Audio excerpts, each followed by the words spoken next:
Welcome to face master கம்மி யாரை பற்றி பார்க்க போகிறோம்னா அதிமுகவில் பார்த்தீங்கன்னா மீண்டும் ஓபிஎஸ் இந்த ஒருங்கிணைப்பாளர் பதவியில் பார்த்தீங்கன்னா உட்கார போகிறாரு.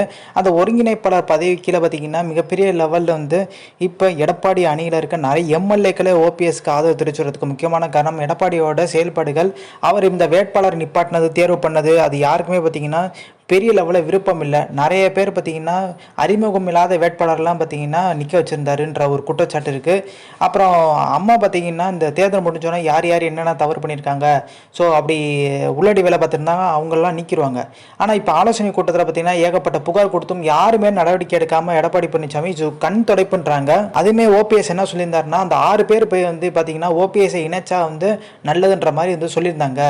அது வெளியே வர ஆரம்பிச்சிருச்சு. அந்த விஷயம்லாம் 6 முன்னாள் அமைச்சர் பேசியிருக்காங்க. சிவி சண்முகம் ஓபிஎஸ் இணைக்க சொல்லி பார்த்தீங்கன்னா அழுத்தம் கொடுத்தாலும் அந்த விஷயம்லாம் வெளியே வராமல் அந்த நியூஸ் எல்லாம் பார்த்தீங்கன்னா மூடி மடைக்க தான் எடப்பாடி பழனிசாமி இந்த ஆலோசனை கூட்டமே நடத்துகிறான்ற மாதிரி ஓபிஎஸும் ஒரு குற்றச்சாட்டு வச்சிருக்காரு. ஸோ இந்த இன்ஃபர்மேஷன் பிடிச்சா லைக், ஷேர், சப்ஸ்கிரைப்.